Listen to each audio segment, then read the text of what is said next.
नमस्कार दोस्तों, आज हम सुनेंगे 4 अद्भुत नैतिक कहानियां जो हमें जीवन के महत्वपूर्ण सबक सिखाएंगी। ये कहानियां सदियों से चली आ रही हैं, पीढ़ी दर पीढ़ी, और आज भी उतनी ही प्रासंगिक हैं जितनी पहले हुआ करती थीं। तो चलिए इस खूबसूरत सफर पर निकलते हैं जहां ज्ञान और नैतिकता का संगम होगा। एक समय की बात है, एक घने जंगल के किनारे एक गरीब लकड़हारा रहता था। वह अपनी ईमानदारी और मेहनत के लिए जाना जाता था। हर रोज की तरह वह उस दिन भी जंगल में लकड़ी काटने गया था। धूप तेज थी और लकड़हारा मेहनत से पेड़ काट रहा था। अचानक उसके हाथ से कुल्हाड़ी फिसल गई और सीधे नदी में जा गिरी। नदी गहरी और अंधेरी थी। लकड़हारा अपनी कुल्हाड़ी को खोकर बहुत दुखी हुआ, क्योंकि वह उसके जीवन यापन का एकमात्र सहारा थी। उसने अपनी किस्मत को कोसा और मदद के लिए भगवान से प्रार्थना करने लगा। उसकी प्रार्थना सुनकर एक देवी उसके सामने प्रकट हुई। क्या हुआ हे लकड़हारे, तुम इतने दुखी क्यों हो? लकड़हारे ने हाथ जोड़कर कहा, देवी माँ, मेरी कुल्हाड़ी नदी में गिर गई है। अब मैं अपने परिवार का पालन पोषण कैसे करूंगा? देवी ने उसकी दुर्दशा पर दया की और कहा, चिंता मत करो, मैं तुम्हारी मदद करूंगी। उसने अपना हाथ नदी में डाला और एक सोने की कुल्हाड़ी निकाल कर लाई। क्या यह तुम्हारी कुल्हाड़ी है? लकड़हारे ने ईमानदारी से जवाब दिया, नहीं देवी माँ, यह मेरी कुल्हाड़ी नहीं है। देवी ने फिर से अपना हाथ नदी में डाला और इस बार एक चांदी की कुल्हाड़ी निकाली। क्या यह तुम्हारी कुल्हाड़ी है? लकड़हारे ने फिर से कहा, नहीं देवी मां, यह मेरी कुल्हाड़ी नहीं है। मेरी कुल्हाड़ी तो लोहे की बनी हुई थी।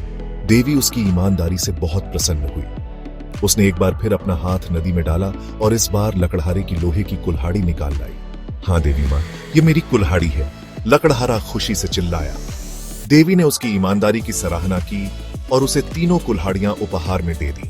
लकड़हारा देवी का आशीर्वाद लेकर अपने घर लौट आया। इस कहानी से हमें यह सीख मिलती है कि ईमानदारी सबसे अच्छी नीति है। एक बार एक विशाल जंगल में एक शक्तिशाली शेर रहता था। एक दिन जब वह एक पेड़ के नीचे आराम कर रहा था तो एक छोटा सा चूहा उसके ऊपर दौड़ पड़ा। शेर की नींद टूट गई और वह गुस्से से उठ बैठा। उसने अपने विशाल पंजे से चूहे को दबोच लिया। तुम्हारी हिम्मत कैसे हुई मुझे जगाने की, छोटे से जीव? अब मैं तुम्हें सबक सिखाऊंगा। चूहा डर के मारे कांपने लगा और गिड़गिड़ाते हुए बोला, महाराज, कृपया मुझे क्षमा कर दीजिए। मैंने अनजाने में आपको परेशान किया है। मैं वादा करता हूँ कि मैं भविष्य में ऐसा दोबारा नहीं करूंगा। शेर ने चूहे की दलीलों को अनसुना कर दिया और उसे कुचलने ही वाला था कि तभी चूहा बोला, कृपया मुझे मत मारो महाराज। हो सकता है कि एक दिन मैं आपके काम आ सकूं। शेर को चूहे की बात पर हंसी आ गई। तुम मेरी मदद करोगे? तुम तो इतने छोटे हो कि तुम्हें मेरा एक पंजा भी कुचल सकता है, लेकिन ठीक है, मैं तुम्हें जाने देता हूँ। चूहा राहत की सांस लेते हुए बोला, धन्यवाद महाराज, आप अपनी दयालुता के लिए पछताएंगे नहीं। कुछ दिनों बाद शेर जंगल में शिकार कर रहा था कि वह शिकारियों द्वारा बिछाए गए जाल में फंस गया। वह जाल से निकलने की बहुत कोशिश करता रहा, लेकिन वह और भी उलझता गया। उसकी दहाड़ से पूरा जंगल गूंज उठा। चूहा शेर की दहाड़ सुनकर दौड़ा आया। उसने देखा कि शेर जाल में फंस गया है। चिंता मत करो महाराज, मैं आपकी मदद करूंगा, चूहा बोला, और उसने अपने नुकीले दांतों से जाल को कुतरना शुरू कर दिया।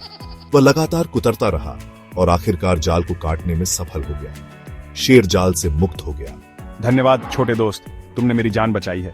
मैंने तुम्हें कम करके आंका था। चूहा मुस्कुराया और बोला, मैंने आपसे कहा था ना महाराज कि एक दिन मैं आपके काम आऊंगा। इस कहानी से हमें यह सीख मिलती है कि कोई भी व्यक्ति छोटा या कमजोर नहीं होता है। हर किसी में कुछ न कुछ प्रतिभा होती है और हमेशा दूसरों की मदद करने के लिए तैयार रहना चाहिए। एक समय की बात है, एक कुत्ता था जो बहुत लालची था। वह हमेशा ज्यादा से ज्यादा खाना चाहता था और दूसरों के साथ साझा करने से नफरत करता था। एक दिन मैं सड़क पर टहल रहा था कि मुझे एक हड्डी मिली। हड्डी बड़ी और मांसल थी और मेरे मुंह में पानी आ गया। वह हड्डी को अपने मुंह में लेकर भागने लगा ताकि कोई दूसरा कुत्ता उसे देख न ले। जब मैं एक पुल पर पहुंचा तो मैंने पानी में अपना प्रतिबिंब देखा। मुझे लगा कि पानी में एक और कुत्ता है जिसके मुंह में मुझसे भी बड़ी हड्डी है। लालची कुत्ता उस हड्डी को भी हथियाना चाहता था। उसने पानी में कुत्ते पर भौंकना शुरू कर दिया और अपनी हड्डी दिखाने लगा।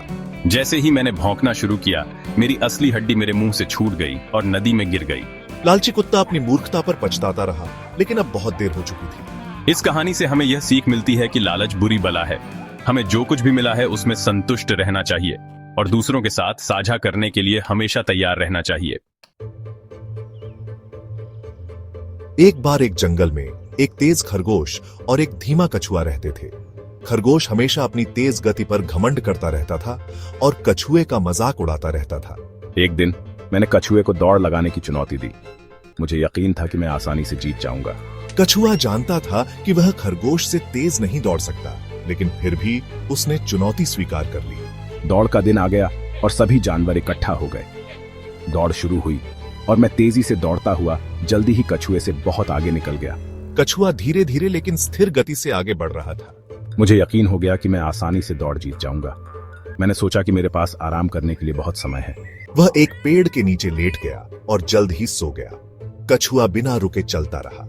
उसने खरगोश को सोते हुए देखा, लेकिन वह नहीं रुका। वह धीरे धीरे लेकिन निरंतर आगे बढ़ता रहा और अंत में फिनिश लाइन पार कर ली। जब मेरी आंख खुली तो मैंने देखा कि कछुआ पहले ही दौड़ जीत चुका है। खरगोश अपनी हार पर शर्मिंदा हुआ और उसे अपनी गलती का एहसास हुआ। इस कहानी से हमें यह सीख मिलती है कि धैर्य और निरंतर मेहनत से ही सफलता मिलती है। घमंड और आलस्य से हमेशा बचना चाहिए। तो दोस्तों, ये थी हमारी 4 नैतिक कहानियां। हमें उम्मीद है कि आपने इनसे कुछ महत्वपूर्ण सबक सीखे होंगे। हर कहानी हमें जीवन जीने का एक नया नजरिया देती है, एक नई सीख देती है। अगली बार फिर मिलेंगे एक नई कहानी के साथ। धन्यवाद।